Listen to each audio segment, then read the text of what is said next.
office, we share about how to rank our university, what is the strategy to meet under the ranking university. So this is for last 3 years.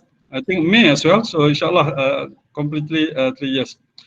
So my first question is, you can put a chat is much better. Is you can interrupt also can is possible. So the first question we're talking about the machining. So my first question is, what is the machining? So apakah proses pemisinan itu? So adakah proses pemisinan itu adalah untuk menghasilkan sesuatu? So mungkin kita akan dapat various answer.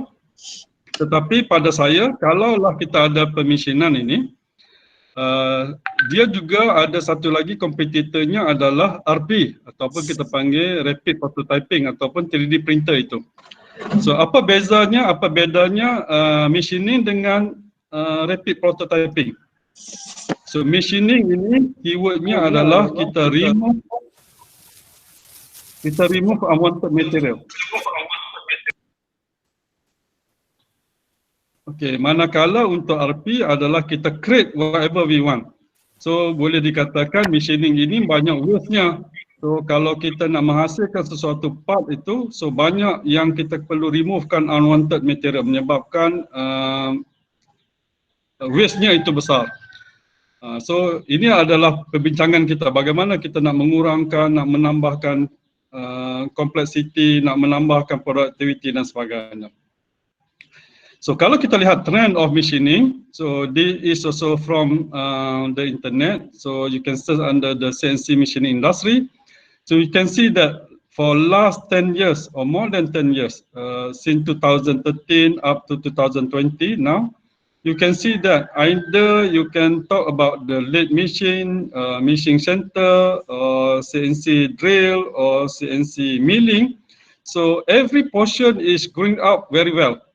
So we, in that particular publication, they can predict another 4 or 5 years from now, so almost double number or close to double number. So this is, we call that the trend of the machining. So that's why the important thing, either you can talk about the automotive industry, aerospace industry, whatever. So can't run away about the machining.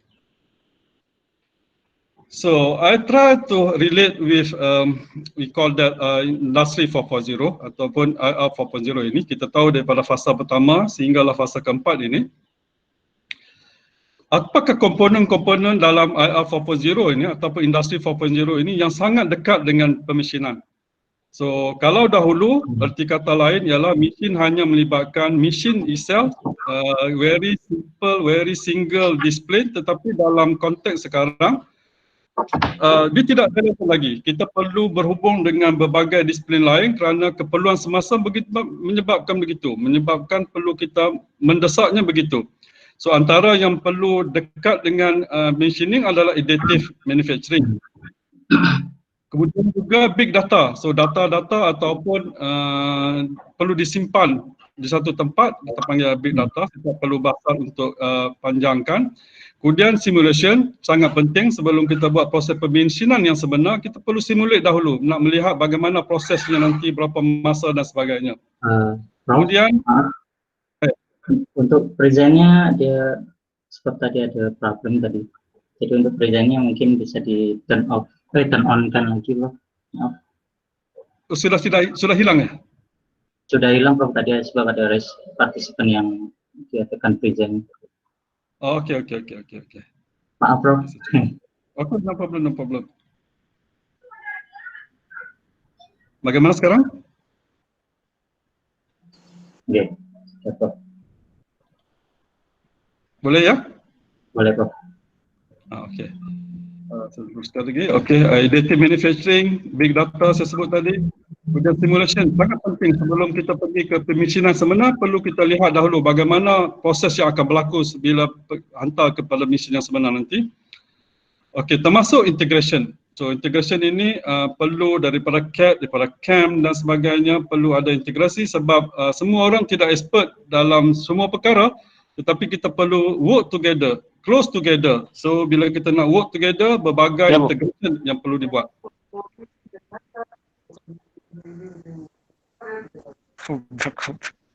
Boleh ke?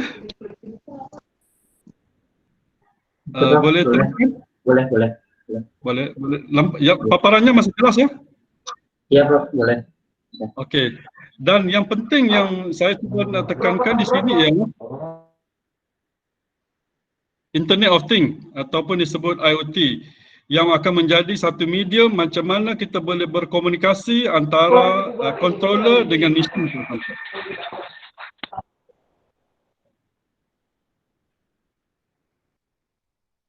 Okey. Begitu juga dengan demand. So bila kita bercakap soal challenge, so apakah demand yang perlu kita fikirkan? Pertamanya kita perlu dapatkan best practice. So macam mana kita nak dapatkan best practice? So kita kena buat benchmarking. Kita kena dapatkan where is the best solution. Dan kesedaran juga penting. So kalaulah kita kata kita nak buat sesuatu benda yang baru, kita nak transform kepada new thing, so perlu beri kesedaran. So ramai orang akan merasa saya selesa apa yang saya buat sekarang. So zaman telah berubah, so secara tidak langsung kita juga perlu berubah. Sama juga macam kita berhubung sekarang berseminar ini melalui online. Kalau dulu kita anggap benda ini sangat janggal itu, perlu berhadapan face to face. Tetapi oleh kerana pandemik COVID ini,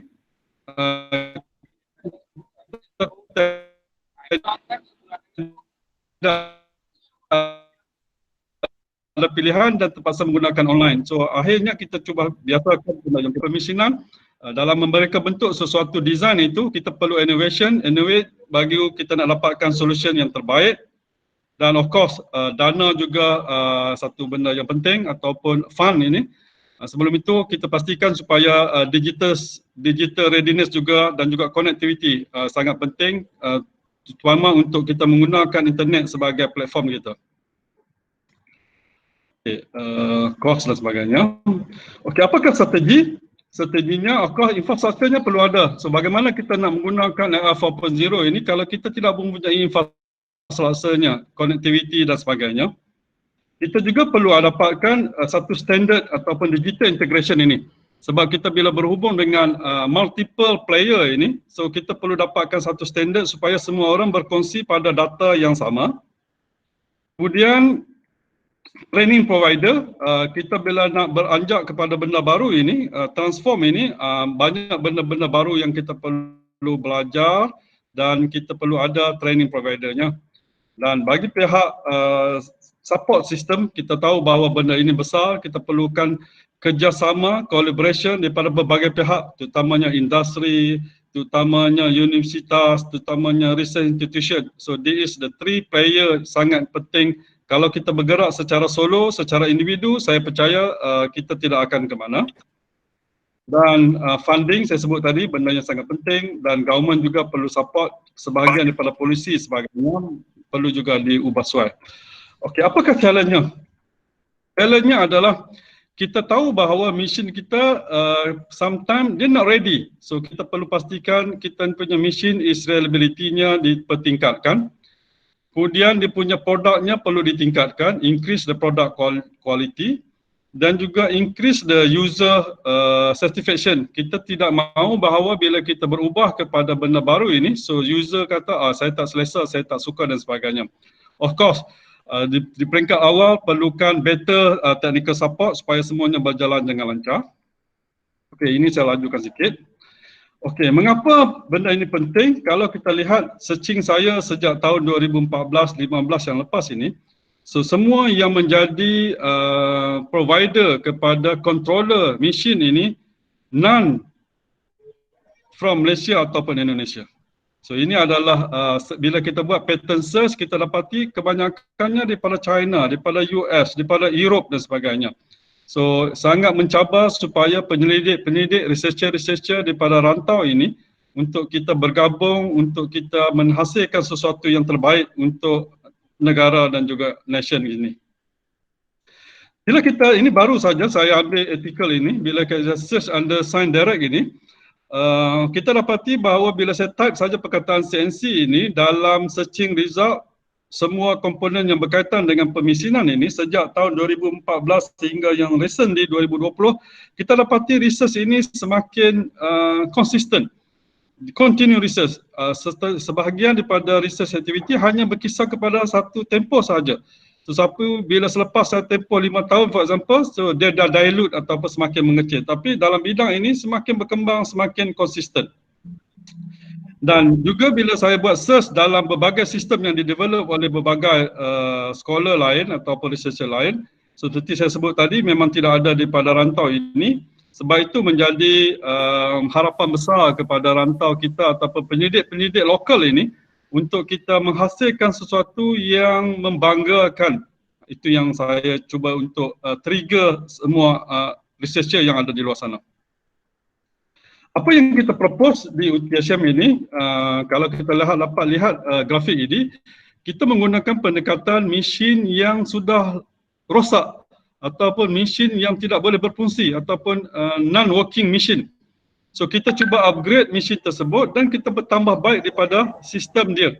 So apa yang kita buat, kalau kita lihat sebelah kanan itu, kita ada dua device iaitu accelerator sensor dan juga compact thermal imaging sensor yang akan memberi maklumat kepada Raspberry untuk communicate dengan controller. So dan sebelah kiri itu kalau kita lihat juga kita menggunakan smartphone untuk communicate.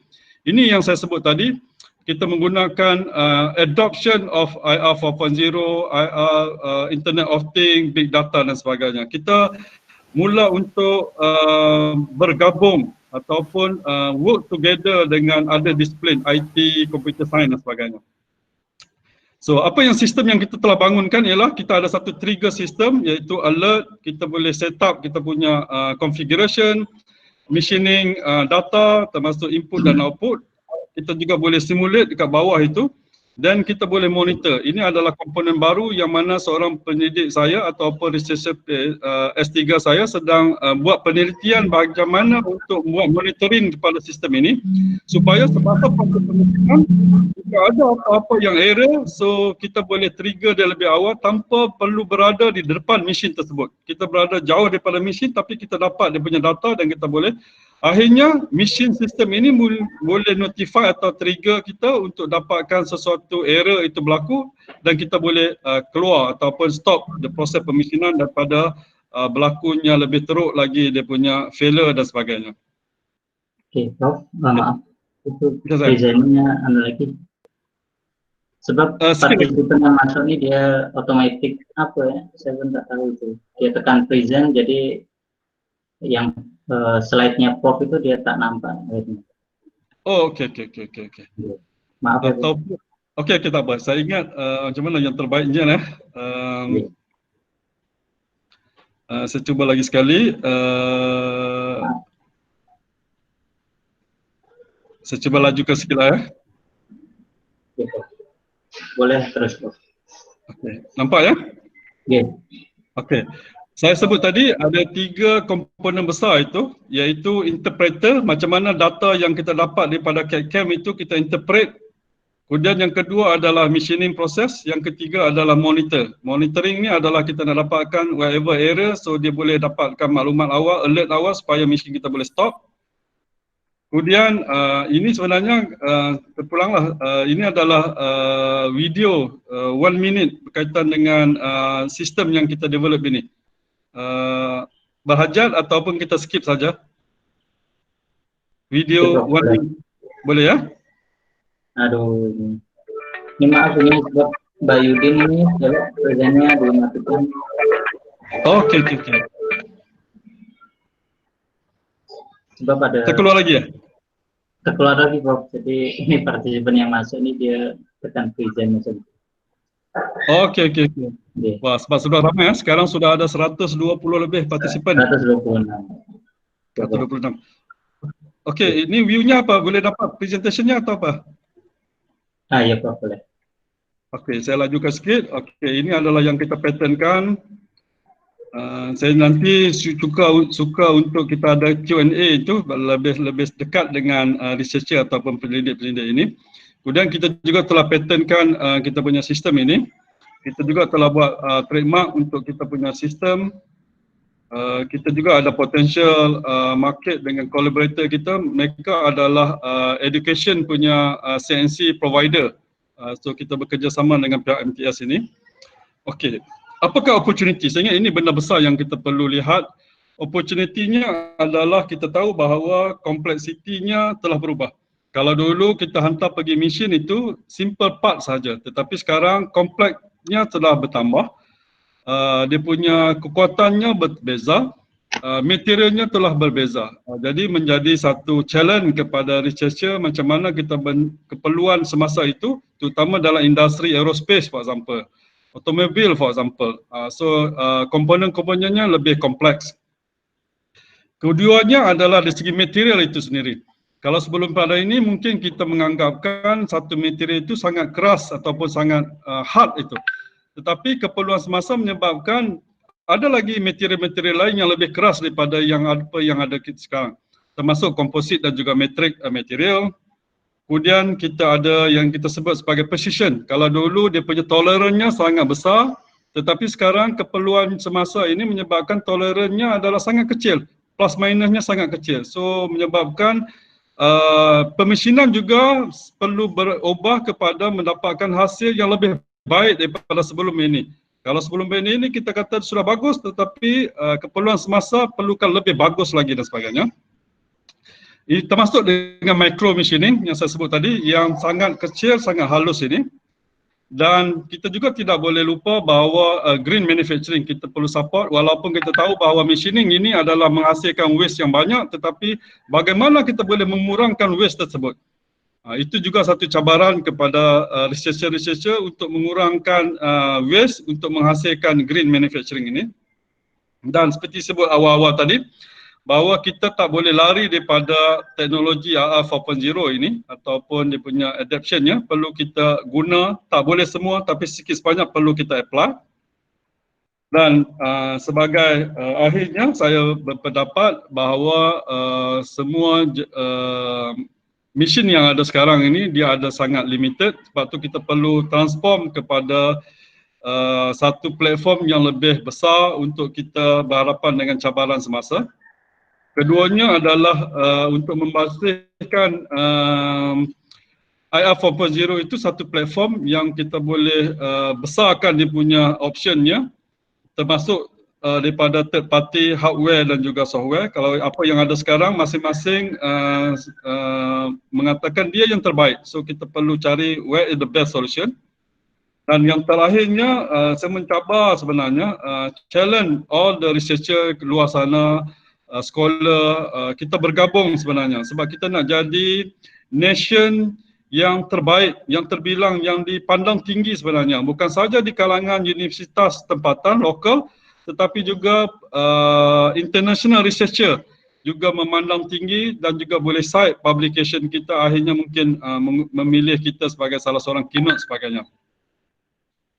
Okay, akhirnya ada satu saya nak share, just recently, ini adalah publication yang diterbitkan pada bulan Mac yang lalu, sekira-kira sebulan yang lalu. Additive Manufacturing Cost Estimation, ini satu review paper yang diterbitkan, direncanakan di International Journal Advanced Manufacturing Technology. Kemudian ini yang terbaru ini, baru minggu lepas ini, masih belum keluar lagi dia punya online papernya, baru email daripada editor.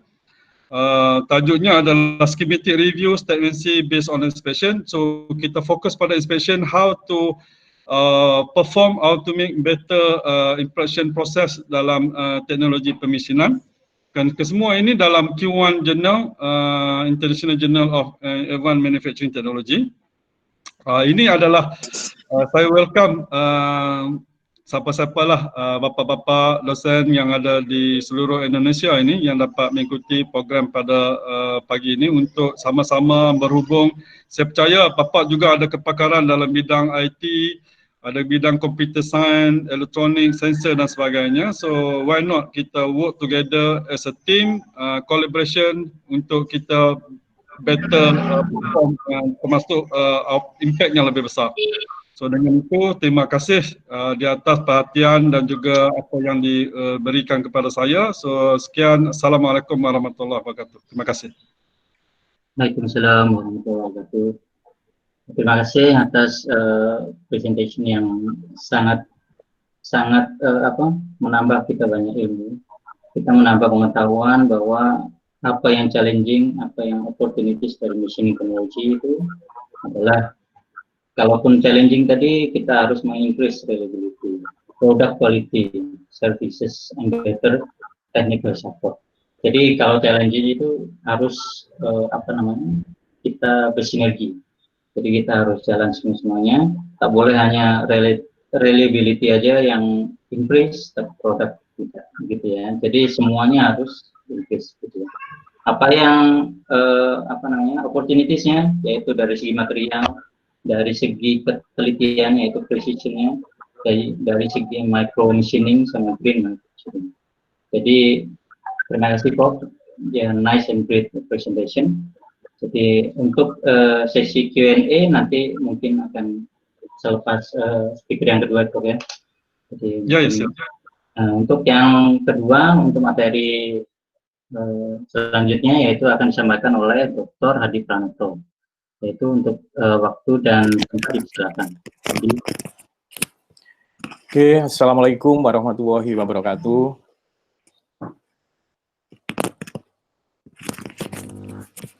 Assalamualaikum warahmatullahi wabarakatuh. Waalaikumsalam. Terima kasih Prof. Sudah banyak. Waalaikumsalam warahmatullahi wabarakatuh. Kasih ilmu di presentasi tadi. Selamat bergabung buat teman-teman semuanya, mahasiswa, Bapak Ibu dosen, dan beberapa teman yang di luar Mercu Buana. Hari ini coba saya mau sharing beberapa hal terkait tentang teknologi permesinan yang hari demi hari semakin kompleks.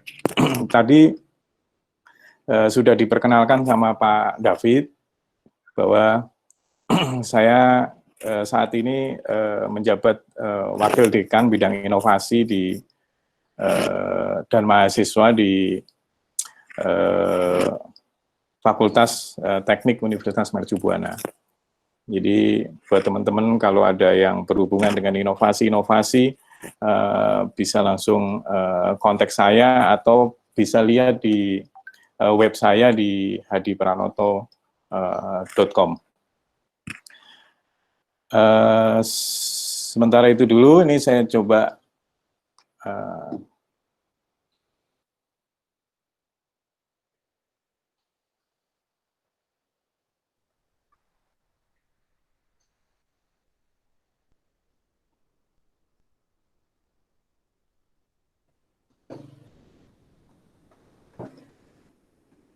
nah ini sesuai dengan topik kita pagi ini terkait tentang teknologi mesin, ya kondisi saat ini 4.0 yang terus terang menghantuin kita semua, tetapi mau tidak mau ini kita harus lakukan, jalankan, dan kita lewatin nantinya. Nah, kalau kita lihat di sini, saya sedikit mempresentasikan terkait tentang proses panjang revolusi industri di 4.0 itu sendiri, di mana kita ini berdiri di tepi revolusi industri 4.0 yang secara fundamental itu akan mengubah cara kita hidup, bekerja, berhubungan satu sama lain dalam skala cakupan dan kerumitannya. Jadi ini memang seperti itulah kondisi di 4.0 saat ini. Ya, tapi untunglah di saat ini dengan kondisi yang keterbatasan kita masih bisa bertemu walaupun di dalam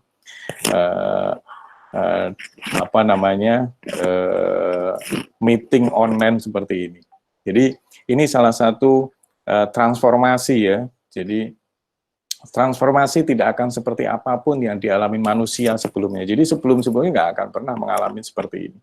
Jadi ini di era kita dan era anak-anak cucu kita nanti akan yang lebih luas lagi teknologi itu berkembang. Kita belum tahu bagaimana hal itu akan terungkap, tetapi satu hal yang jelas, respon ya kan, terhadapnya harus terintegrasi dan komprehensif. Jadi kita harus melibatkan beberapa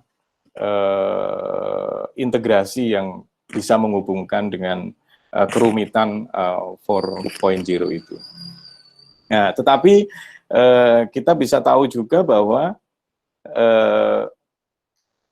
teknologi, ya, jadi di teknologi di 4.0 ini ada 3 hal yang kita patut syukurin juga, gitu, di mana pendapatan global ini juga akan meningkat. Inovasi teknologi terus menerus, ya kan, improvement dan lain sebagainya itu bisa berkembang. Yang kedua, yang paling mendasar di Indonesia saat ini itu adalah efisiensi dengan otomatisasi. Nah, efisiensi dengan otomatisasi ini kita bisa lihat ini di di dunia ya, job loss, ya kan, jadi orang kehilangan pekerjaan, ya kan, ya mungkin di Indonesia juga hal yang sama, ya kan, itu bisa terjadi dan itu meningkat tajam, ya kan. Jadi karena apa? Karena semua operet yang ada ini digantikan dengan sebuah robotik automation, ya kan, yang mampu memberikan istilahnya pengganti dari mesin-mesin konvensional terdahulu. Kita lihat di sini, kalau kita lihat dampak yang serius itu yang berwarna hitam itu ada begitu tajamnya mereka kehilangan pekerjaan di era revolusi industri ini. Nah, bicara tentang teknologi mesin di era revolusi industri, kita sudah banyak tahu, kita sudah banyak browsing mungkin, ya kan. Kalau Jepang ini sudah membuat sebuah power assistant atau PAS, itu dibilang dia bisa menggantikan sebuah robot yang masuk ke daerah-daerah pasca bencana, ya kan. Bahkan yang diradiasi tenaga nuklir pun robot ini bisa masuk sehingga manusia tidak akan terkena radiasinya ketika melakukan maintenance dan lain sebagainya di area-area itu. Kemudian kalau kita lihat autonomous vehicle, kita lihat. Jadi 13 tahun yang lalu itu 2 ekonom terkemuka di Amerika Serikat itu menulis bahwa mobil tanpa pengemudi itu tidak dapat melakukan belokan kiri atau melawan arus lalu lintas, apalagi di Indonesia yang sangat crowded gitu kan, macet di mana-mana dan lain sebagainya. Tapi 6 tahun berikutnya dan sampai dengan saat ini, itu Google sudah membuktikan, ya kan, bahwa ia dapat membuat mobil yang sepenuhnya otonom. Sebentar lagi akan masuk ke Indonesia. Yang akan diuji coba nanti itu adalah bis-bis antar kota. Itu nanti sudah pakai otonom. Dan ini apa yang terjadi? Ini akan mengancam mata pencaharian jutaan pengemudi truk maupun bis itu sendiri. Belum nanti taksi kalau di dalam kota itu digantikan dengan otonom. Nah, itu salah satu era revolusi ini yang begitu cepatnya sehingga kita harus mengikuti terus perkembangan itu. Kemudian ini untuk adik-adik mahasiswa semuanya, tantangan revolusi di industri 4.0 ini mendorong otomatisasi. Jadi kalau saat ini adik-adik bekerja di sektor manufaktur, ya kan, ini mau tidak mau, cepat atau lambat, otomatisasi itu akan terjadi. Jadi industri 4.0 saat ini sedang terjadi dan tidak diragukan lagi sekarang. Perusahaan besar dan bahkan seluruh negara sudah berinvestasi, ya kan, dalam inisiatif ini dan hasilnya tampaknya itu memang menjanjikan. Jadi banyak teman-teman di beberapa perusahaan yang bekerja di perusahaan-perusahaan manufaktur, rata-rata shift-nya sekarang udah berkurang. Ya kan, kalau dulu sampai 3 shift, 4 shift, ya kan, sekarang 2 shift. dan lain sebagainya. Walaupun memang secara aturan ketenaga kerjaan ini masih dibatasin ya di Indonesia. Nah, tetapi industri 4.0 ini adalah konsep baru manufaktur yang menggunakan semua teknologi IT untuk menyediakan cara otomatis yang lebih efisien untuk produksi. Konsep ini akan mempengaruhi banyak jenis proses dan peralatan manufaktur modern. Nah, salah satu cabang paling maju di manufaktur itu adalah mesin CNC. Yang tadi dijelaskan sama Prof. Yuri, itu betul. Bahwa mesin-mesin CNC akan cepat perkembangannya. Dan market share-nya itu sangat tinggi nanti. Mari kita lihat bagaimana metode permesinan modern dan peralatan mesin itu dipengaruhi oleh paradigma atau perubahan paradigma manufaktur yang akan datang. Jadi kalau saya simpulkan ada tujuh hal yang kita mesti pahamin, ya kan? Kenapa dan harus kita bisa lakukan nanti, ya kan? Kita harus punya passion dari 7 hal ini, ya kan? Yang pertama itu adalah decision making with big data.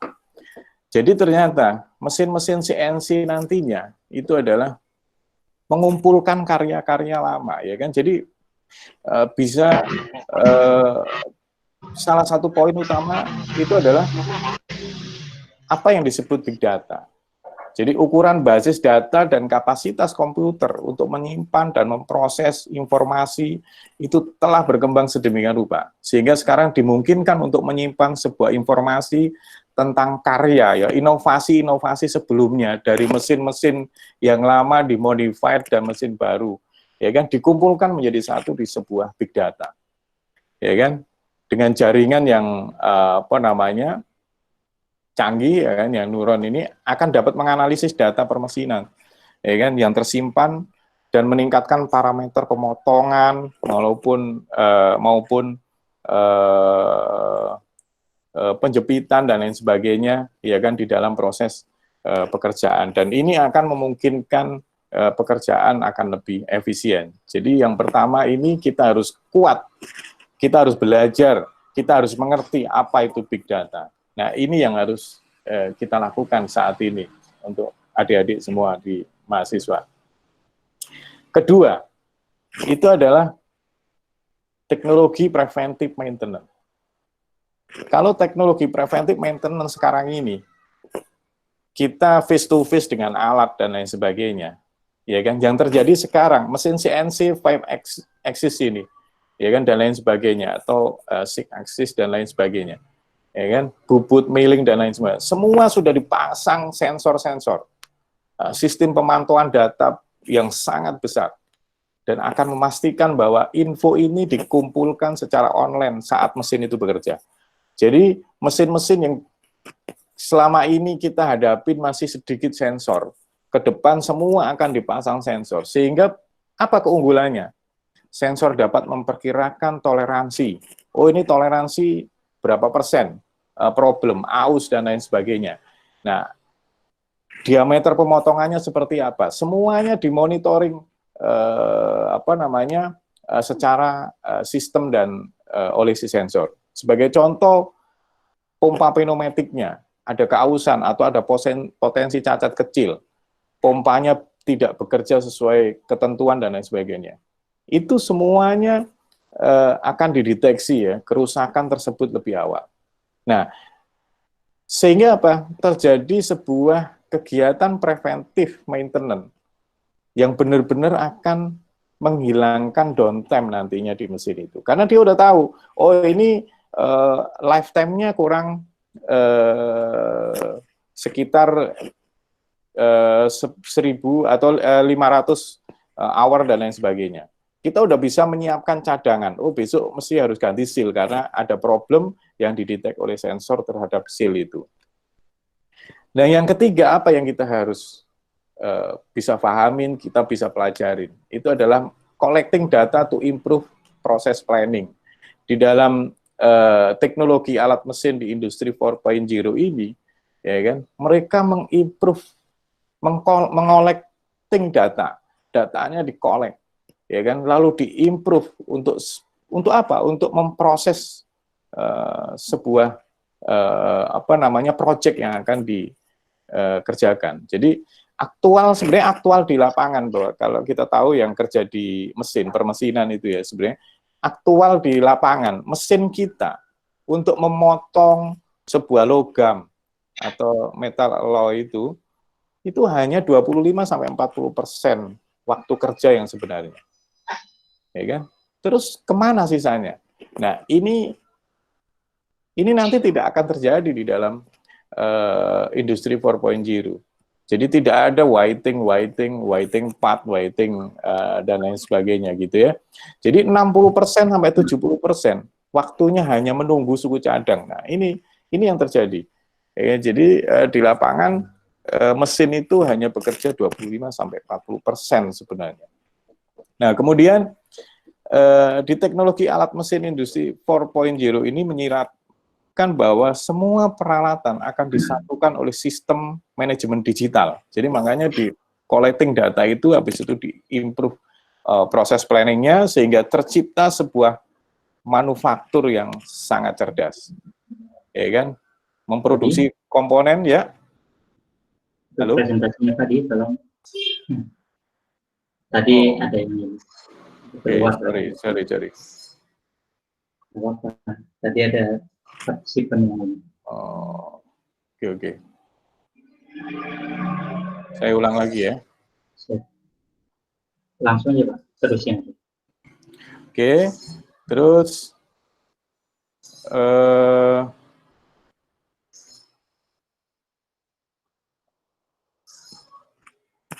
nah, jadi tadi sampai di collecting data, ya kan?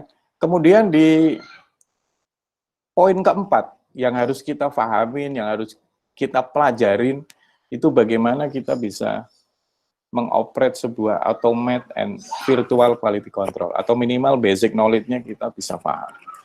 Jadi virtual quality control ini sangat penting. Jadi kontrol kualitas selalu menjadi masalah yang sangat rumit. Jadi bagaimana kita harus menjaga sebuah laboratorium itu, ya kan, dengan alat pengukur presisi dan lain sebagainya, mengalihdayakan operasi dan lain sebagainya, membutuhkan waktu dan daya tambahan.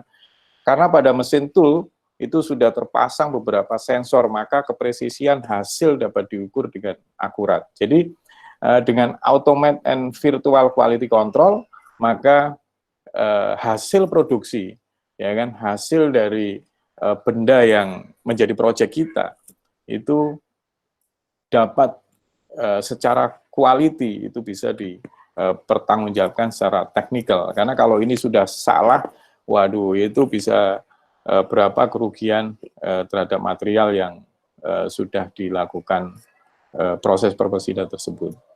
Nah, yang kelima itu automate mesin shopping supply. Kalau dibilang ini manajemen pemesanan ya di dalam mesin. Jadi manajemen pemesanan material yang terintegrasi dengan lengkap. Dengan begitu downtime dapat dihindari karena banyaknya pesanan material yang menunggu pengiriman. Jadi di mesin itu nanti langsung bisa kita tahu kalau ini proyek ini memerlukan beberapa material atau properties material atau material raw yang kita butuhkan, ya kan? Itu nanti akan menjadi hal yang sangat membantu ketika mesin ini diaplikasikan. Jadi sampai bill of material ya, membuat pesanan otomatis dari perusahaan pemasok, ya kan? Jadi beberapa rantai pemasok itu bisa langsung kita membuat bill of material. Dengan cara ini seluruh mesin supply tidak akan kekurangan pasokan. Semua parts, semua kebutuhan material itu akan bisa disuplai dengan tepat waktu. Nah, yang keenam adalah cloud, ya kan? Jadi sistem cloud. Jadi sistem cloud ini sangat penting sekali ya. Jadi kalau kita lihat tidak ada lagi yang membahas hal-hal dengan technical support nantinya ke depannya. Jadi kalau sekarang ini kita diskusi bolak-balik, oh ini gambarnya salah, ini dan lain sebagainya. Pada zaman sekarang ini di 4.0 ini, mesin-mesin ini sudah ada cloud mesin. Jadi manufaktur akan menjadi sama dengan belanja online. Jadi kalau kita kayak di Bukalapak dan lain sebagainya, kita sudah tinggal saya mau cetak ini gitu ya kan, saya mau buat barang ini dan lain sebagainya, kuantitinya X sekian, itu semuanya kita sudah bisa lakukan lewat cloud system. Jadi dengan sistem CAM, dengan teknologi cloud machining ini mampu memotong mata rantai yang sangat panjang. Semua dapat dikendalikan dengan jarak jauh. Layanan permesinan jarak jauh, tinggal upload aja ke CAD-nya, terus barang bisa langsung diproduksi dan langsung jadi. Dan ini yang akan terjadi. Dan ini akan bisa lebih efisien dan efektif. Ini saya mencoba untuk di cloud ya, sedikit cerita sedikit dengan inovasi yang saya lakukan dengan beberapa teman-teman di IT. Itu saya membuat cloud system untuk di Sliva ya. Sliva itu produk inovasi saya, speed limiter integrated fatigue. Itu bagaimana kita bisa mengetahui si sopir ini ngebut, si sopir ini ngantuk dan lain sebagainya lewat cloud yang kita pasang di truk gitu kan. Jadi di aplikasi itu kita bisa lihat, bahkan kita bisa menurunkan kecepatan kalau sopirnya itu ngebut secara sistem. Jadi kita dengan handphone kita sambil tidur, kita bisa kerjain sopir itu supaya kecepatannya bisa turun dengan sendirinya lewat tangan kita gitu. Nah, ini salah satu hal ini nanti juga ini juga terjadi pada machining cloud yang di CNC ini. Nah, yang ketujuh, yang terakhir adalah new automated manufacturing system. Jadi dari kelima hal tadi diintegrasikan, itu jadilah sebuah teknologi baru yang automation ini. Jadi ketika industri 4.0 ini datang, otomatisasi mesin diintegrasikan sistem akan mencapai tingkat sedemikian rupa, sehingga tata letak, bengkel layout, dan lain sebagainya itu akan berubah total. Ya kan, peralatan manufaktur robot akan diintegrasikan ke dalam proses-proses permesinan, ya kan, dan lain sebagainya. Semua bekerjanya akan lebih efektif, ya kan. Dan alat mesin, ya kan, yang dihubungkan dengan sistem manajemen virtual, ya kan, dengan peralatan robot dapat membentuk apa yang disebut manufaktur sistem, yang dapat bekerja tanpa operator. Jadi adik-adik mahasiswa, teman-teman mahasiswa semua yang saat ini menjadi operator, ya kan, sebentar lagi akan digantikan oleh beberapa robot seperti di gambar. Atau mungkin saat ini ada yang sudah digantikan oleh robot-robot seperti di gambar, ya kan. Tetapi jangan menjadi patah semangat, ya kan, karena itu nanti akan apa yang harus kita lakukan. Ya. Kita lihat, saya coba, yuk. Presentasinya Pak. Hilang lagi? Hilang Pak, tadi ada yang masuk tapi menekan page-nya. Oke. Saya lanjutkan.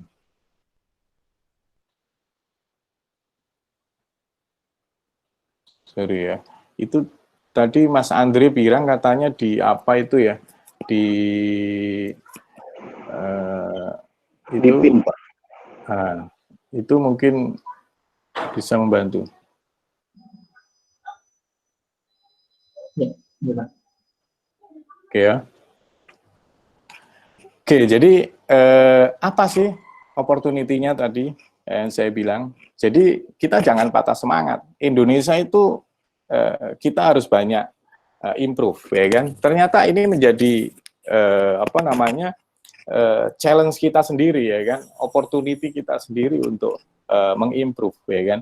Kalau kita lihat di dalam garis-garis yang saya buat ini, saya bagi menjadi 3 hal, ya kan? Jadi yang pertama itu, oke lah kalau yang mau berkarir di job, ya kan, di pekerjaannya mau berubah untuk di sini, ya kan? Itu ada mechanical engineering, ada mesin setup, lead or shop-nya, ya kan, ada sales engineer, ada programming CNC dan lain sebagainya. Ini yang kita bisa ambil porsi kita. sebagai orang-orang S1, sebagai anak-anak engineer, ya kan? Ini yang kita tekunin, ya kan? Diambil dari 7 hal tadi, kelemahannya di mana dan lain sebagainya.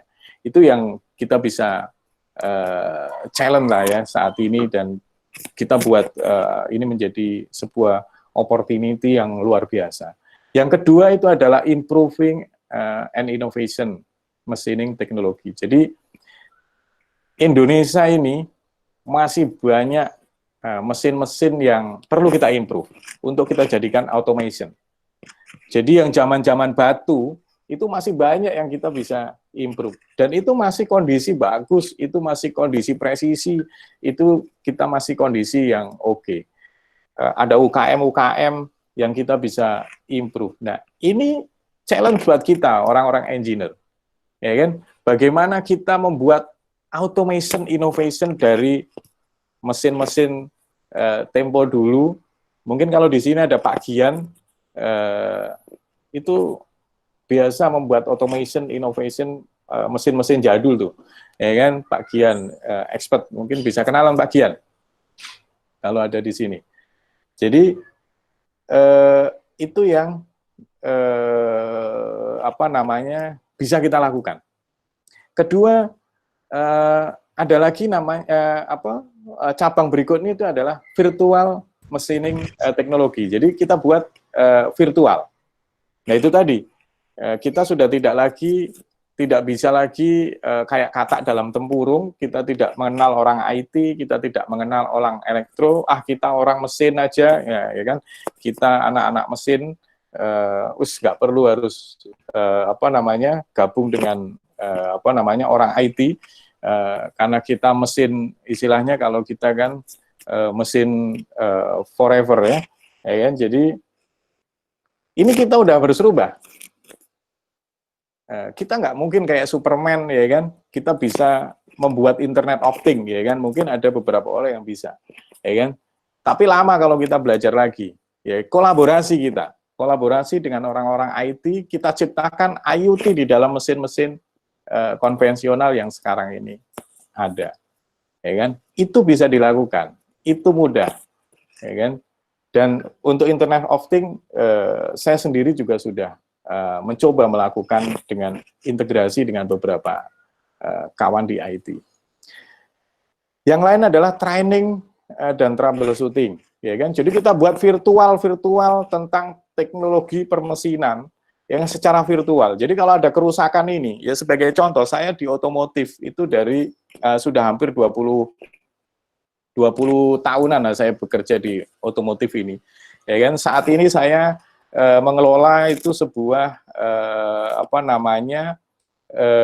after sale service untuk perusahaan transmisi ya. Kalau orang bilang gearbox, ya kan. Jadi gearboxnya heavy duty yang mereknya Eaton, yang produk Amerika itu untuk di Indonesia, kebetulan saya after sale service, ya kan. Nah, itu awalnya untuk menentukan troubleshooting di area-area cabang di Kalimantan dan lain sebagainya itu sangat susah sekali.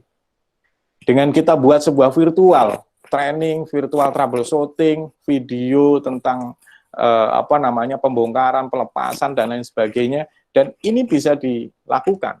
Gitu. Ini bisa dijual, bisa ditawarkan, ya, sehingga mereka membeli produk itu sudah include dengan mendapatkan training, mendapatkan software training dan troubleshooting terhadap alat-alat itu. Nah, yang lainnya selain virtual itu ada maintenance management. Nah, maintenance management ini juga menjadi opportunity kita, challenge kita. Untuk bisa keluar nih dari zona yang sangat nyaman sekarang ini, kita harus beralih, gitu. Dulu, karena kebetulan saya bisa cerita, karena saya melakukan maintenance management di otomotif, ya kan? Otomotif itu kan, halo, masih bisa lihat presentasi saya, Mas David dan teman-teman? Bisa Pak, bisa. Jadi bisa. Maintenance management ini kita develop. Saya dulu develop tahun 2012. ya kan? Pada saat orang masih belum booming tentang maintenance management system, ya kan? Karena saya fokusnya di truck and bus, dan saya keliling hampir ke seluruh Nusantara ini, melihat semua pool bis, pool truck, itu semua maintenance-nya kacau, ya kan? Semua maintenance-nya amburadul. Ya, hampir hanya sebagian lah yang maintenance-nya itu baik, ya kan? Mungkin perusahaan-perusahaan big company yang itu sangat baik. Saya mencoba untuk membuat sebuah maintenance management untuk guidance mereka. Karena kalau ini melenceng dikit ya, tapi ini agak sampai ke situ. Sama dengan CNC nanti kalau kita buat maintenance manajemennya, itu orang akan bisa mengetahui historical kerusakannya, pernah diperbaiki apa, dan lain sebagainya. Itu bisa di-download dengan sekali sentuh. Itu sama yang kita lakukan dengan truck and bus. Oh, ini berapa cost-nya? Bahkan bisa menghitung cost-nya. Cost-nya per kilometer berapa ini mobil? Akibatnya apa? Rentetannya kemana? Ke sales, ke marketing. Oh, ini kalau saya jual, ini cost overhead-nya adalah X. Ya kan, berarti saya jual ke market cuma sekian. Itu bisa langsung ditentukan. Coba kalau itu tidak ada maintenance management, dia menghitung dari Excel, dari tahun sebelumnya sampai tahun sebelumnya, itu bisa nggak kelar-kelar. Akibatnya apa? Semua sudah dimakan orang di lapangan, ya kan? Karena dia kalah bersaing, tidak bisa menentukan berapa harga, ya kan, yang harus dia keluarkan untuk penjualan produk ini. Itu sama dengan nanti itu CNC. Kalau kita pasang maintenance management, oh CNC ku ini modalnya cuma sekian, ya kan? Apa? Karena cost-nya dalam 6 bulan terakhir, cost-nya sekian, maintenance-nya sekian, repair-nya sekian. Berarti saya bisa reduce cost. Artinya apa? Kita bisa turunkan lagi. Kita bisa turunkan lagi produk yang dijual oleh yang dihasilkan oleh CNC tersebut. Nah, rentetannya seperti itu. Itu di sisi improving and innovation machining technology. Jadi poin ini banyak sekali, ya kan, yang kita bisa ambil porsinya buat adik-adik kita semuanya, atau bahkan dosen-dosen yang mau terlibat di automation dan lain sebagainya, itu bisa next itu dilakukan gitu. Nah, yang lain lagi ini perlu modal dikit. Itu ada material testing and supply. Jadi kalau saya lihat ini di lapangan terkait tentang material handling ya, transportasi, logistik dan lain sebagainya, itu berkembang pesat. Anda tahu saat ini, ya kan, di dalam kondisi pandemi seperti ini, justru yang masih survive itu adalah di transportasi material handling. Artinya apa? Di transportasi yang berhubungan dengan material-material, yang berhubungan dengan logistik, yang berhubungan dengan kehidupan kita. Jadi ini menjadi hal yang kita harus renungkan. Ke depan apa yang kita bisa sikapi nanti. Nah, kalau perlu mau modal lain lagi dikit, itu adalah casting, ya kan? Jadi membuat casting material yang material-material terbaru, ya kan, yang termajukan, yang ini yang kita bisa lakukan untuk support kebutuhan-kebutuhan dari teknologi permesinan yang baru nantinya. Nah, yang lainnya ada mini material laboratoris, ya, measurement, calibration dan lain sebagainya. Ini setiap kampus kita bisa lakukan. Contohnya di Mercu Buana, ya kan, teknik mesin itu bisa melakukan, ya kan, kita menguji material, kita mengukur peralatan, mengkalibrasi dan lain sebagainya, itu kita bisa lakukan. Kita punya sumber daya manusia, dosen-dosen, adik-adik mahasiswa yang kita bisa libatkan dan lain sebagainya.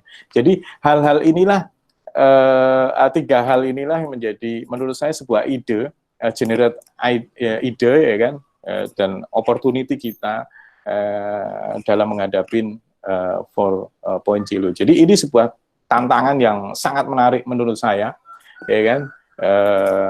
Kita tidak perlu harus tenggelam, ya kan, tapi saya yakin, ya kan, anak-anak mesin, ya kan,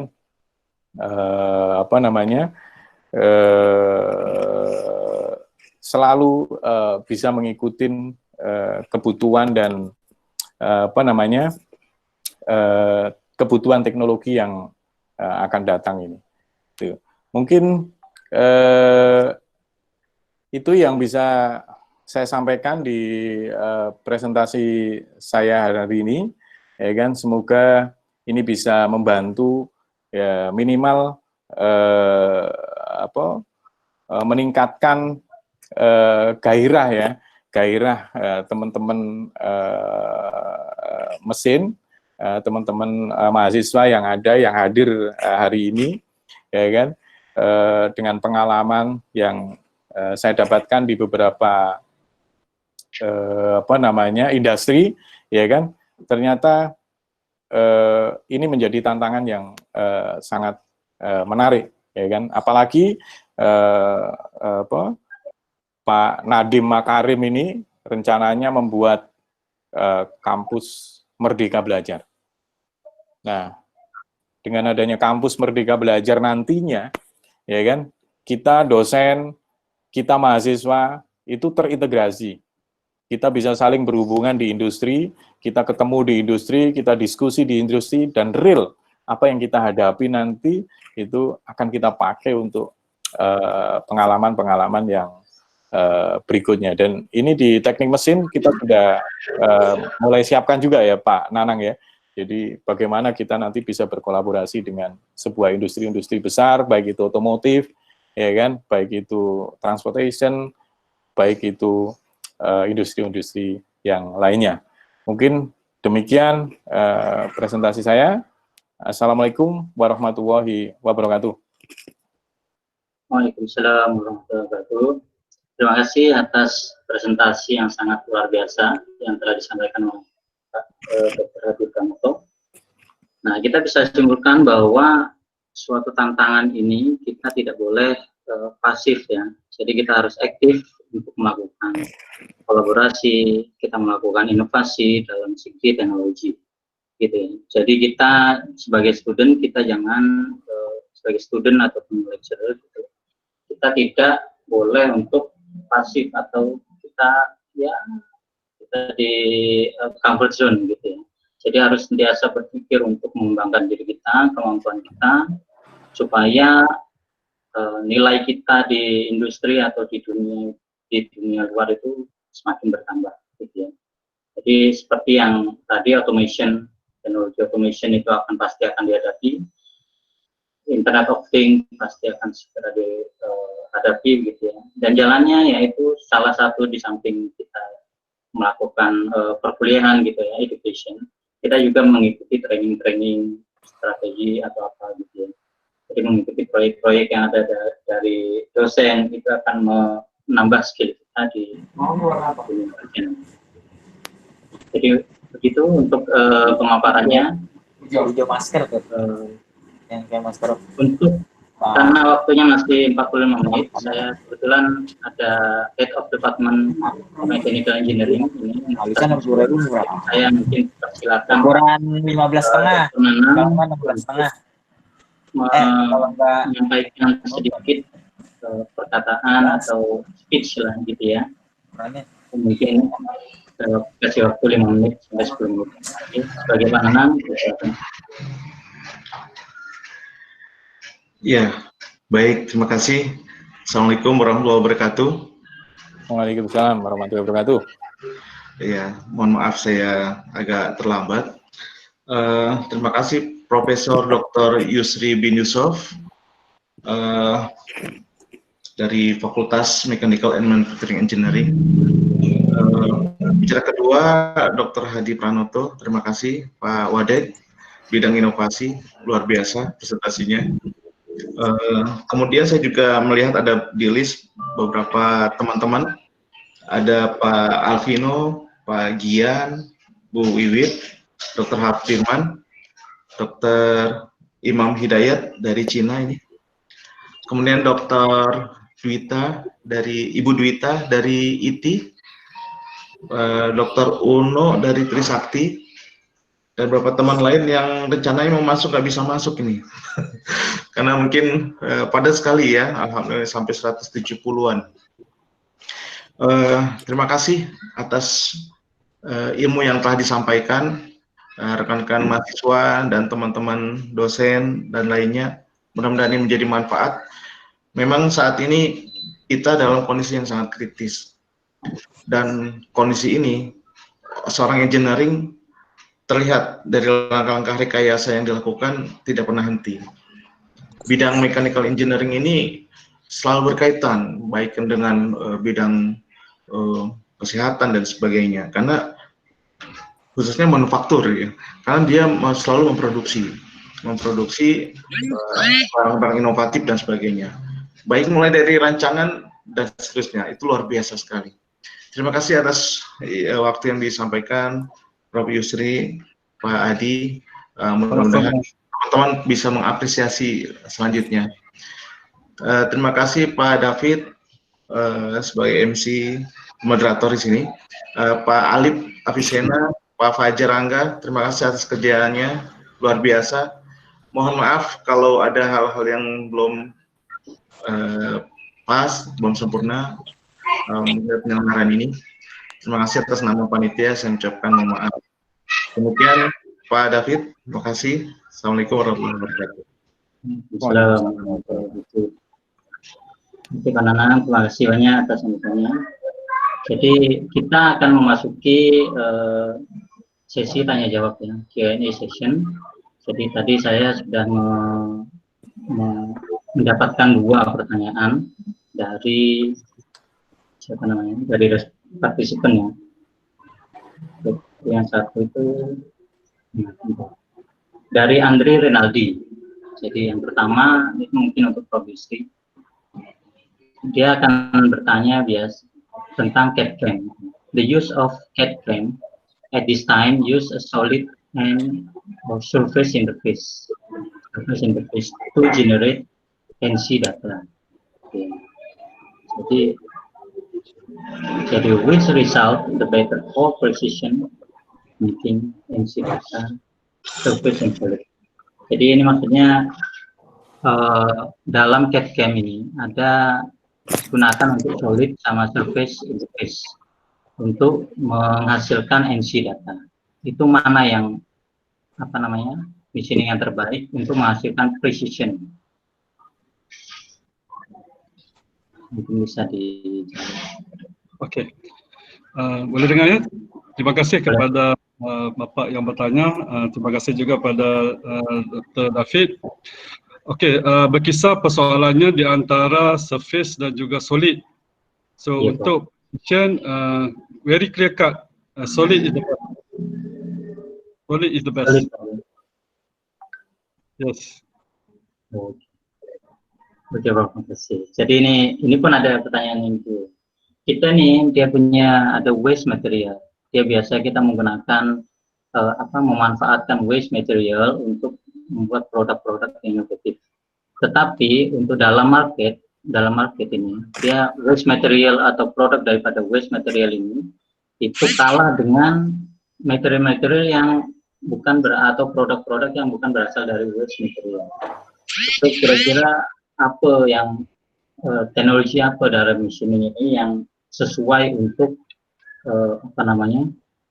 mengolah waste material ini? Apakah dia langsung dijalankan oleh masyarakat atau memang industri dia akan memanfaatkan itu atau bagaimana? Mungkin Pak Adi juga boleh menanggapi. Oke, saya coba dulu ya. Waste material, kalau lihat di UTSM sendiri, Pak David mungkin kenal dengan Dr. Amri. Dr. Amri Lajiz, sekarang sudah profesor di RMC. So saya nak beri contoh 2 material daripada waste. Yang pertamanya Prof. Amri menggunakan waste daripada aluminium. Aluminium yang dibisin itu dia akan leburkan semula untuk menghasilkan fillet bar. Menghasil bar dan membuat comparison di antara solid bar yang asal dan juga bar yang hasil daripada waste tadi. Setelah dilebur, dijadikan semula bar dan dia akan melihat dia punya strength-nya, melihat properties daripada waste bar dan juga daripada original bar. Itu juga telah dijalankan beberapa kali dan saya rasa sangat banyak publication berkaitan dengan waste material ini, hasil from aluminium. Okey, yang kedua adalah saya juga ada sedikit research yang berkaitan waste material from agriculture, iaitu pineapple leaf fiber. So kalau dalam konteks Malaysia, pineapple leaf fiber itu perlu dibakar, perlu di-burn untuk selepas habis diambil tuainya, selepas habis musim. So apa yang kita buat adalah leaf tadi kita mendapatkan fiber, kita keluarkan extract dia punya fiber daripada daun yang patutnya dibakar yang kita panggil waste itu, sekarang dia menjadi nilai tambah, added value kepada petani atau farmer tadi untuk dia bukan sahaja jual buah pineapple tadi, tetapi dia juga boleh jual daun pineapple tadi, lenas tadi untuk menghasilkan fiber. Terima kasih.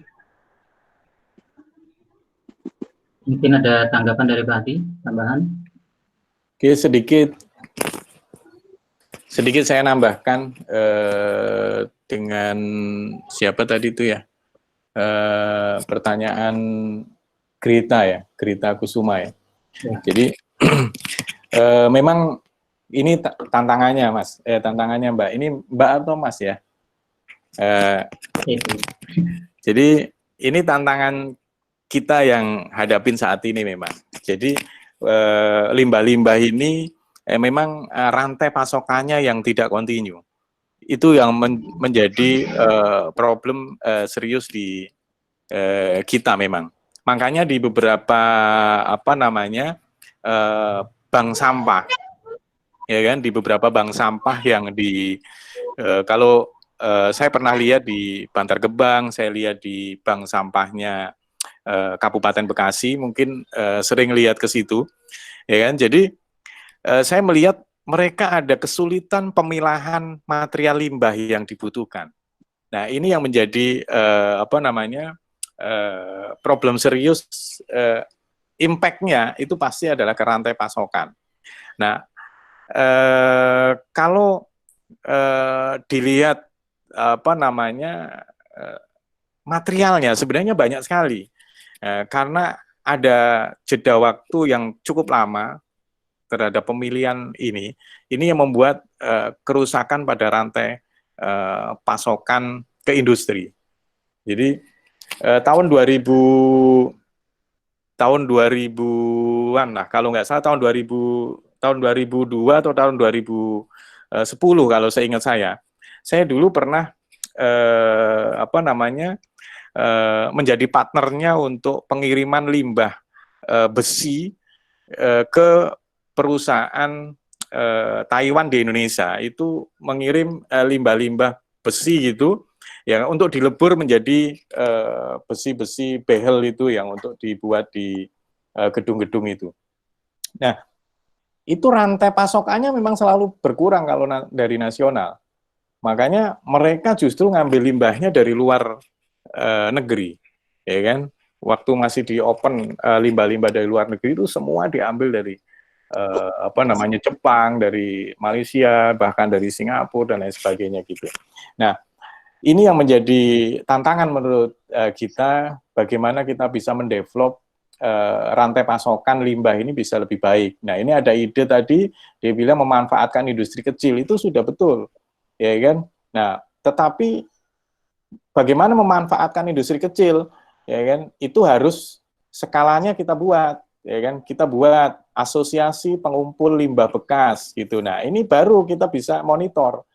Kalau kalau kalian lepas begitu aja, ya kan, nanti tidak akan bisa monitor tuh pasokannya. Dibikin asosiasinya, mungkin Jabodetabek dulu dibikin, ya kan. Nah, nanti baru terkumpul lah sebuah material-material itu yang bisa mendeliver ke ke industri tersebut. Ini akan lebih menarik. Atau saya pernah punya student S1 itu dari Keranggan, itu saya suruh mendevelop namanya extrude, ya kan, mesin extrude untuk limbah plastik.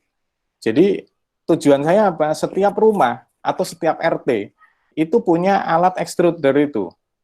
Nah, fungsinya apa? Setiap limbah plastik yang dipisahkan oleh masyarakat itu, di RT itu, dikumpulkan, langsung diekstrud. diekstrut menjadi kayak kabel panjang gitu, ya kan? Dan nanti dipotongin, akhirnya jadilah itu biji besi.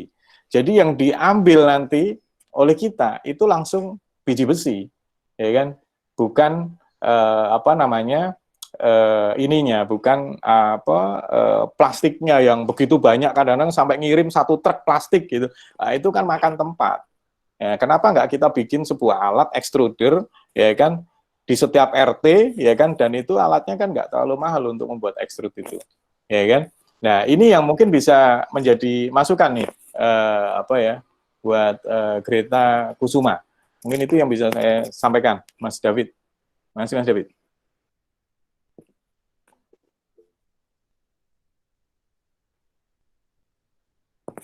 Halo, Mas David. Sorry, kelupaan itu. Jadi terima kasih atas jawabannya, Pak Yusri. Semoga itu menjawab pertanyaan yang diajukan ya. Oke, ini ada pertanyaan dari yang lain juga.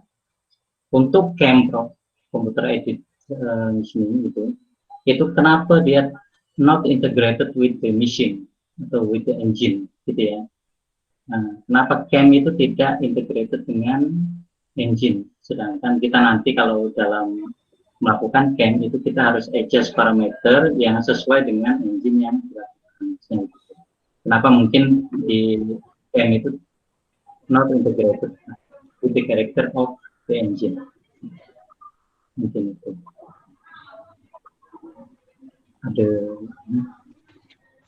Mungkin itu ya. Atau boleh saya coba jawab? Oke, Bro. Terima kasih ya di atas pertanyaan itu. Kalau kita lihat dalam CAM, kita boleh pilih mesin-mesin yang berkaitan. Standard mesin kebanyakannya boleh dibuat simulasinya. Tetapi dalam konteks enjin itu memang dianggapnya adalah secret recipe, iaitu dia tidak diizinkan. Sebab manufacturer engine itu memang sesama mereka itu compete each other. Mereka tidak izinkan data-data itu dirilis kepada CAM manufacturer ini. Menyebabkan kita hanya boleh hampir sahaja, tidak boleh dapat data sebenar, tidak boleh dapat parameter sebenar. Sebab ini menjadi secret recipe ataupun secret business kepada manufaktur enjin kereta ini ataupun motorcar ini. Kalau kita boleh pilih mesinnya memang ada, tetapi bila kita nak pilih enjinnya memang tidak dikongsi itu, tidak di-share parameter berkaitan dengan enjin. Sebabnya adalah kompetitor mereka akan dapat maklumat itu dan mungkin akan buat lebih baik ataupun sama dengan hasil kerja mereka. Sebab itu saya fikir apa yang perlu dibuat ialah kita perlu bangunkan CAM kita sendiri ataupun kita perlu ada satu yang kita panggil open source system kita sendiri. Sebab apa yang ada sekarang ini adalah sangat tergantung kepada manufakturnya. Kalau lain manufaktur memang tidak diizinkan. Itu komen saya lah. Wallahualam. Oke. Tadi ada tambahan? Cukuplah. Cukup. Oke, terima kasih Prof atas jawaban yang sangat clear ya untuk kita ya. Jadi kita memang untuk company dia punya script daripada engine script gitu.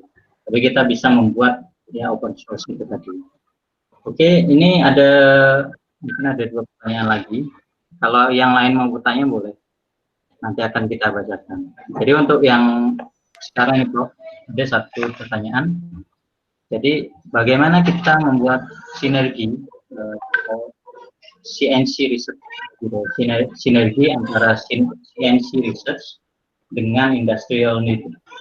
Jadi kita bagaimana caranya untuk membuat CNC research dengan industrial itu sinergi. Jadi apa yang perlu kita lakukan?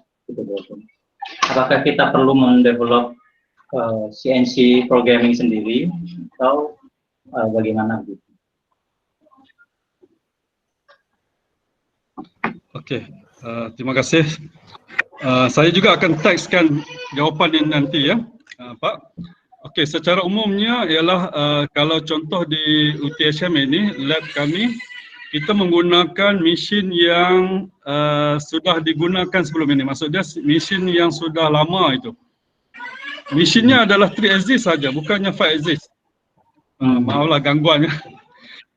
Sebabnya mesin itu adalah 3 axis, persoalannya adalah kita lebih membantu small and medium industry, bukannya big industry.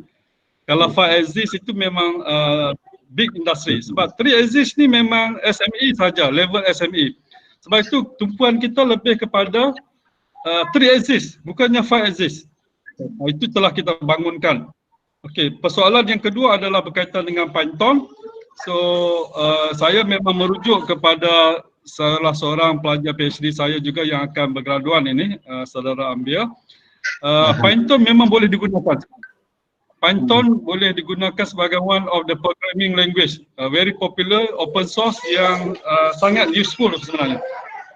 So, jawapannya adalah boleh. Boleh. Terima kasih. Ya. Itu tadi mungkin ada tambahan tentang yang programming language itu Pak tadi. Tadi kan menggunakan Raspberry tadi atau apa ya? Python juga. Jadi memang Python bisa lah digunakan untuk itu. Jadi lebih mudah, ya kan? Mudah dibandingkan yang lain. Ya gitu. Oke Mas, yang integrated ini tadi Pak Martinus ya? Yang, ya betul ya? Iya. Yang integrated. Iya.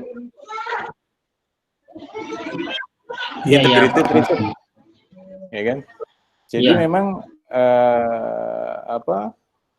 integrated itu memang yang terjadi saat ini memang harus diintegrasikan semua. Makanya semua sensor-sensor itu harus terintegrasi. Ya kembali lagi tadi dalam develop sebuah integrasi di di CNC, ya kan?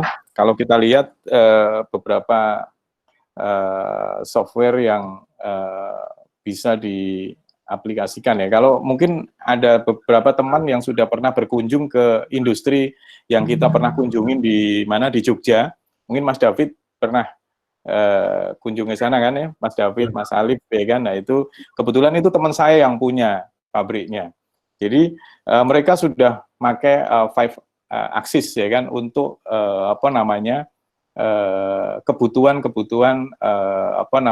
spare part otomotif kalau nggak salah, ya kan? Jadi di Jakarta aja butuhnya ke Jogja, dia kirim ke Jakarta. Jadi hanya ada di sana itu alat komponennya yang di itu. Dan dia melakukan integrated pertama mulai dari R&D-nya sampai ke 7 hal tadi di di industri mereka.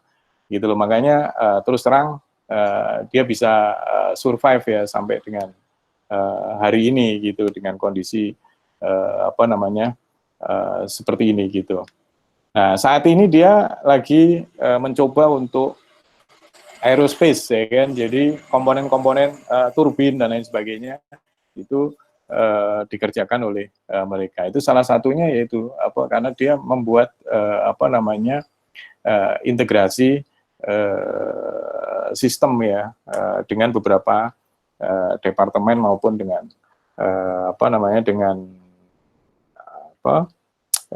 pos-pos yang lainnya gitu. Itu mungkin yang bisa saya sampaikan Mas David. Oke, terima kasih atas jawaban yang sangat mencerahkan begitu ya. Jadi ini menyambung tentang CAM tadi, Jadi ada pertanyaan lagi, kenapa dalam running time di CAM itu dia lebih lambat atau dibandingkan dengan actual running time. Jadi kalau di CAM itu running time-nya itu 10 menit lah katakanlah, itu di actual itu bisa nambah 20-30% dari running time di CAM. Itu kenapa ya Prof? Mungkin ada penjelasan.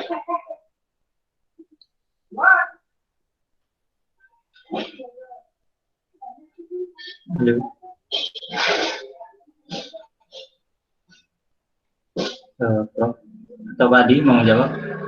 Kenapa kira-kira di camp itu waktunya untuk running itu dia lebih lambat daripada yang virtual?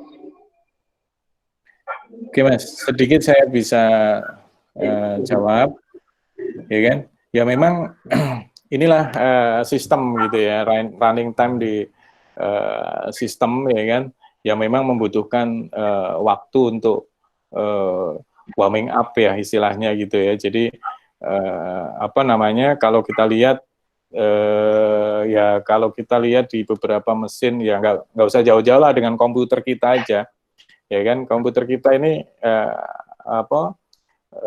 kan perlu waktu untuk loading dan lain sebagainya. Nah ini sama halnya dengan di apa namanya camp ini, ya kan, kalau saya lihat memang apa namanya perbedaan waktu 20-30% sebagai apa namanya ini ya, aktual proses machining ini menjadi problem gitu.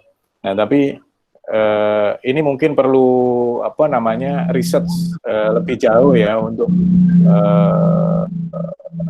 memberikan limitasi tidak sampai di 20% atau sampai 30%, karena ini menjadi apa namanya menjadi hal yang perlu di ini apa diskusikan juga lagi nanti ya kan, atau perlu riset lanjutan nih, boleh juga ini pakai riset yang informasi dari Pak Rizal Priyatna ini. Mungkin itu sih Mas yang bisa saya sampaikan. Oke, terima kasih. Terima kasih banyak. Jadi sangat banyak yang tertarik dengan teknologi CAD/CAM ya. Jadi ya alhamdulillah, jadi banyak apa namanya peserta yang sangat curious tentang teknologi tersebut, karena itu memang yang untuk dilakukan riset ataupun yang lain. Jadi untuk sebelum kita melakukan manufacturing, kita menggunakan CAM itu untuk simulasi supaya untuk menghindari terjadinya kegagalan dari proses produksinya. Gitu ya. Jadi untuk terlepas daripada itu semua, jadi kan kita membicarakan tentang teknologi semua, machining teknologi semua. Tetapi kita yang bergerak di universitas, mungkin dia facility kita berbeda antara UTHM dengan Mercubuana, ya Pak ya. Jadi apa yang harus kita prepare gitu ya, dengan limited facilities lah yang kita punya di dalam university, supaya kita terus mengeksplor gitu kebutuhan daripada industri gitu. Nah kita kan udah memasuki 4.0.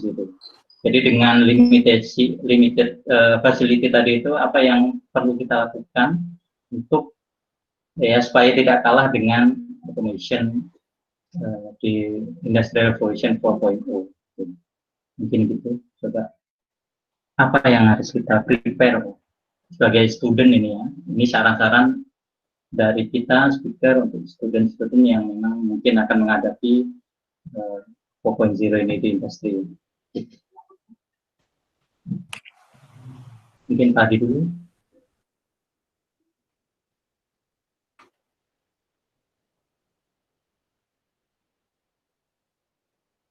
Halo? Dengar Pak? Halo Mas? Dengar? Oke Mas. Oke. Yang keterbatasan kita ini ya, jadi Pak Nanang perlu dicatat. Jadi Pak Kaprodi kita udah ketawa aja nih ya kan. Jadi memang keterbatasan kita ini terkait hal ini memang sangat mendasar ya. Jadi agak menyimpang dikit. Terlepas dari itu, terus terang kita tetap berupaya. Kami di Fakultas Teknik ya kan, terutama saya mewakili dari Fakultas Teknik, tetap berupaya untuk meningkatkan apa namanya sumber daya, meningkatkan alat-alat yang digunakan untuk mendukung kampus Merdeka nantinya. Kalau nggak salah kita juga baru beli software beberapa, ya kan, ada ANSYS, ada apa namanya kalau nggak salah SolidWorks juga, ya kan, dan itu ori ya, kita jangan sampai nanti dituntut kita nggak ori tuh, ya kan. Jadi itu semua kita penuhin, ya kan, kita penuhin karena kita tahu, kita sadar, ya kan, bahwa saatnya ini industri integrasi dengan dunia kampus. Saatnya industri ini berkolaborasi. Makanya keluarlah itulah disebut kampus merdeka, merdeka belajar.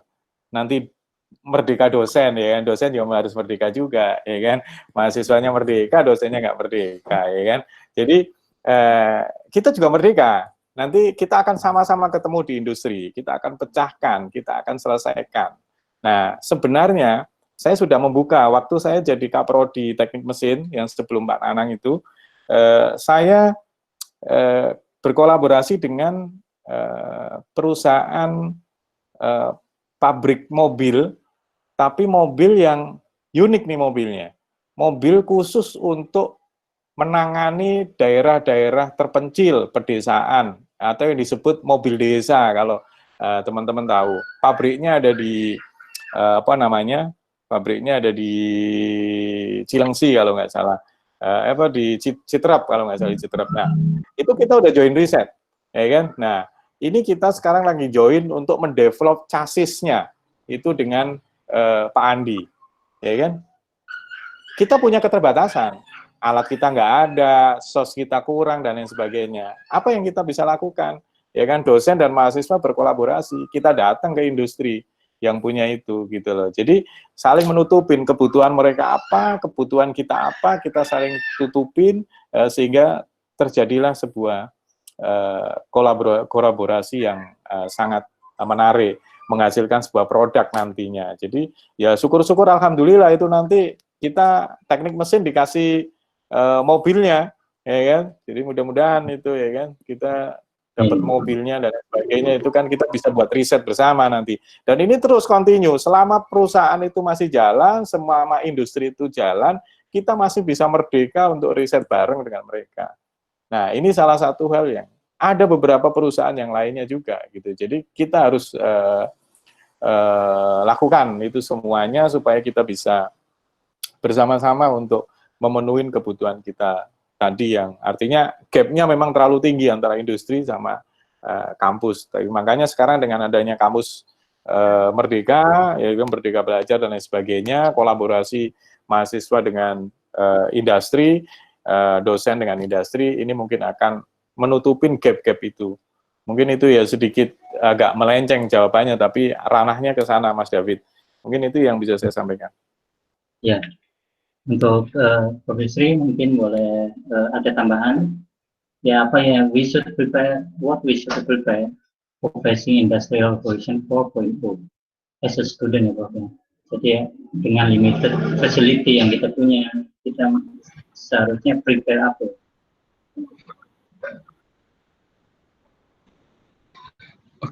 Oke, terima kasih. Limitasi ya, Pak David ya? Iya, Pak. Limitasi ya? Iya, Pak. Oke. Pada personal view saya ialah semuanya perlu berfikiran positif. Sebab tu baru-baru ini dalam suatu dialog bersama dengan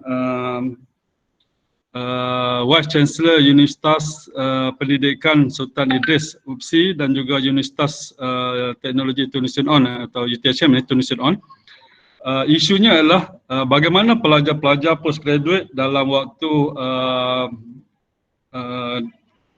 kita panggil lockdown ini tidak boleh bekerja di lab. So persoalannya ialah dalam kajian kita dalam S3 ini biasanya melalui 3 fasa itu. Fasa yang pertamanya adalah fasa awal, baru nak mula buat proposal itu. Fasa keduanya adalah sangat ketika, iaitu fasa yang dia perlu berada di lab, perlu develop sesuatu framework, perlu buat satu kajian dan sebagainya. Dan fasa ketiga adalah fasa akhir yang dia perlu tulis tesis itu. Tapi ada pelajar-pelajar, ada student kita walaupun berada pada fasa 1, dia berjaya untuk menghasilkan banyak review paper positif. Maksud dia tak pergi ke lab, so dia boleh access internet, dia dapatkan data daripada publish previous scholar, tetapi dia result itu dibuat analisis, itu dibuat interpretasi. Begitu juga dengan pelajar-pelajar yang berada pada fasa ketiga, dia sangat proaktif, dia sangat membantu untuk menyiapkan tesisnya. Terutama dalam bulan puasa ini banyak masanya bersama dengan di rumah bersama keluarga, so digunakan sepenuhnya. So persoalannya bagaimana juga pelajar di fasa yang kedua. Fasa yang kedua juga kita boleh bagi kalau ada dua pilihan. Pertama ialah dia perlu ubah sway sedikit metod ataupun metodologi researchnya. Berbincang dengan supervisornya adalah bagaimana untuk menyesuaikan separuh perjalanan. Mungkin separuh perjalanan itu telah dibuat. Contohnya bakinya mungkin perlu dibuat comparison dengan previous data. Tetapi perlu banyak supaya dia menunjukkan bukan saja data tapi interpretasi, analisis itu yang boleh sampai ke level PhD. Bukan setakat kopi ataupun sedikit saja dia punya interpretasi. Keduanya adalah sebahagiannya mungkin boleh buat simulasi. So sebahagiannya telah dibuat actual research, actual work, actual lab. So balance-nya perlu dibuat simulasi for example. So akhirnya tidak ada alasan sebenarnya untuk pelajar sama ada yang mengatakan labnya tidak boleh hadir ataupun equipmentnya tidak cukup. Pada saya itu hanya alasan. Tetapi kalau kita keyakinan, positive thinking, insyaAllah boleh digerakkan dan akhirnya boleh menyelesaikan kajian kita. Terima kasih. Wallahualam. Terima kasih, Prof. Jadi bisa saya simpulkan kita harus positive thinking terhadap semua situasi yang ada. Jadi kita tidak boleh menyalahkan campus atau government atau situasi yang sekarang ini. Kita harus sentiasa memanfaatkan situasi yang ada bagaimana ya dengan kemampuan kita lah gitu ya. Baik itu dengan simulasi, baik itu dengan belajar gitu ya sendiri. Nah, jadi bisa disimpulkan bahwa dengan adanya kondisi ini, baik itu limited facility ataupun dengan lockdown ini, jadi kita harus senantiasa untuk meningkatkan kemampuan kita, soft skill kita, supaya kita tidak kalah dengan automation yang ada dalam yang akan diterapkan di industri-industri ini, gitu ya. Jadi untuk menghadapi Industry Revolution 4.0, kita harus meningkatkan soft skill kita. Jadi soft skill kita yang harus kita siapkan supaya mesin ini tidak bisa menggantikan kita.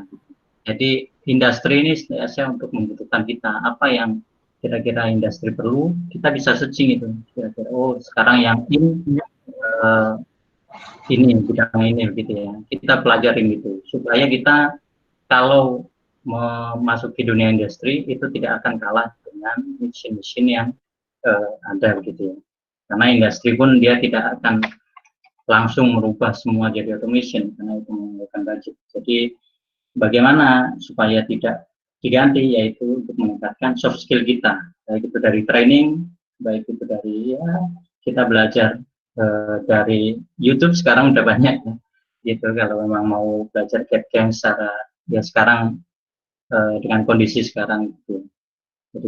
Jadi kita harus prepare lah untuk soft skill kita untuk menghadapi Industrial Revolution 4.0. Mungkin ada pertanyaan lagi dari partisipan, silakan.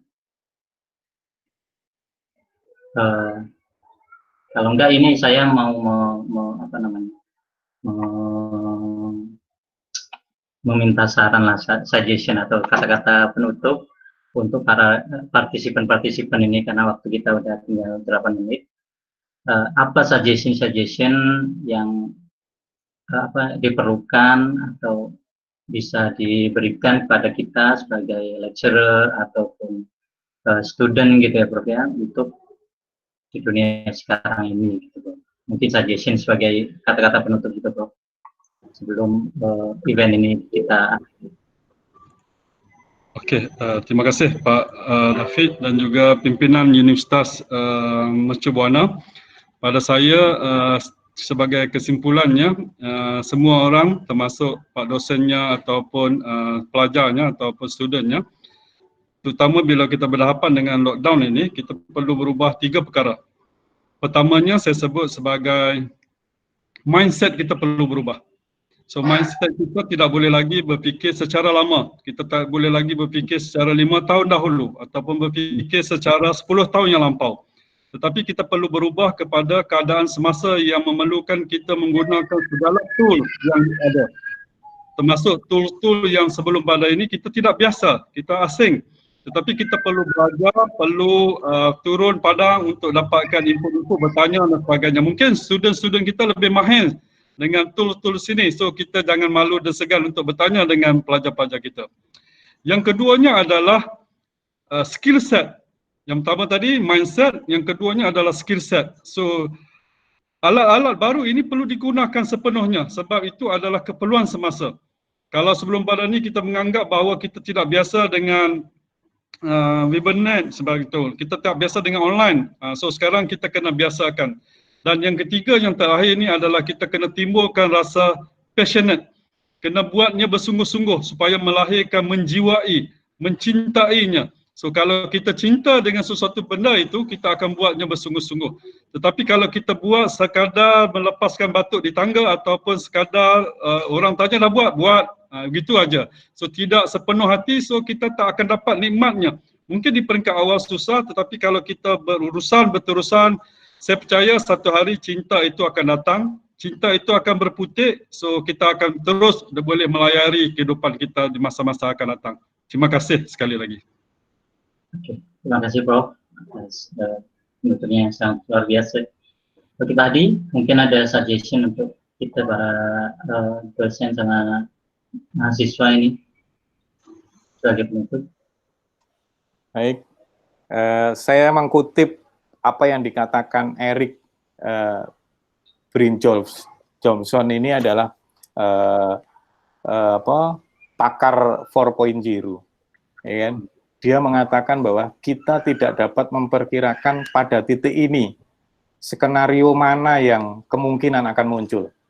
Dan sejarah akan mencatat bahwa hasilnya kemungkinan merupakan kombinasi dari keduanya. Namun, saya yakin akan satu hal, bahwa di masa depan, bakat akan lebih berarti daripada modal. Karena itu, memakilin faktor kritis sebuah produksi.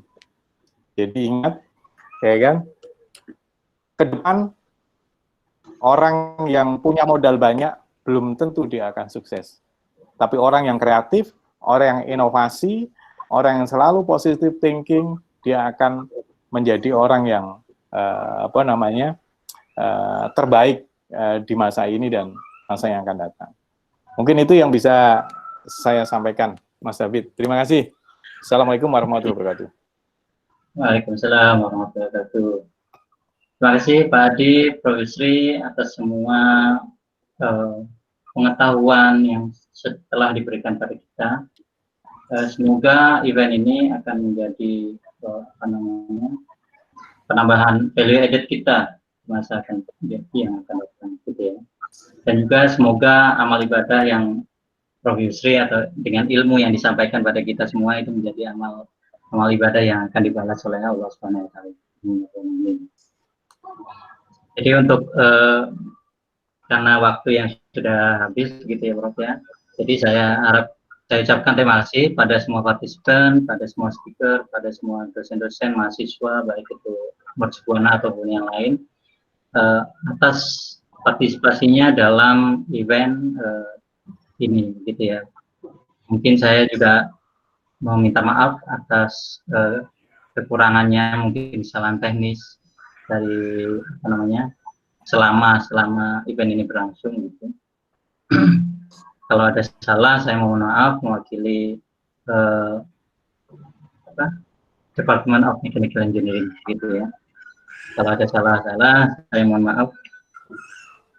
Mungkin demikian saja. Saya akhiri, wabillahi taufiq wal hidayah. Assalamualaikum warahmatullahi wabarakatuh. Waalaikumsalam. Oke, siap.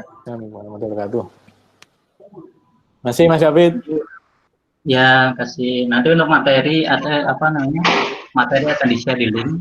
Untuk sertifikat akan dikirimkan ke email masing-masing. Terima kasih. Terima kasih. Ya, sama-sama Pak Hadi. Pak Hadi, ada rapat lagi sama kita? Kayaknya besok, saya hari Rabu dan Kamis. Ya. Sekalian mau nguji dengan teman-teman bimbingan TA saya di mobil Avanza-nya Mercu itu loh, yang engine stand gitu. Oke, berarti Pak Imam besok ya Pak Imam, nggak hari ini? Hari ini saya di rumah dulu ya. Terima kasih, hebat, luar biasa. Pak Imam mana Pak Imam? Pak Imam nggak muncul? Halo, siap. Wah, siap tuh. Kaleb kita. Kenalin dong. Woi, tuh. Siap, standby di kelas nih, di lab nih. Gak ada yang datang, Oh, gimana nih? udah di Siapa lab yang mau itu datang, ya. gak pada datang ini? Keren banget, ini teladan banget. Pak Imam mampir ke rumah ya. Punya Pak Yuri nih titipan. Oh, siap, insya Allah. Pak Hadi, jadi mahasiswanya nggak masuk nih, Pak Hadi? Jadi gini, tadi kan WA saya bilang, udahlah sekalian besok aja, karena dia mau pakai Pajiroku untuk di cek performanya di bengkelnya dia gitu loh. Halo. Karena kan materinya pakai Pajero tuh.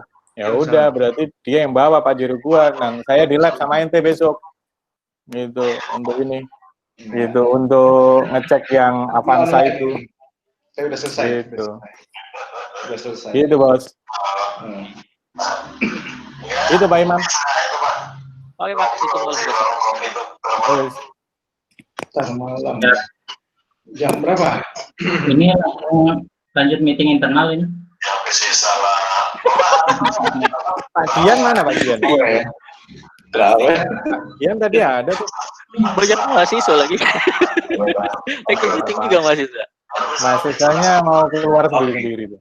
Oke. Ini kan aku punya produk itu yang dari Cina.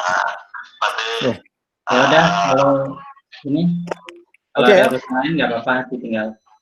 Thank you ya, Pak Imam ya. Terima kasih banyak. Terima kasih. Ya, Pak, siap. Yuk.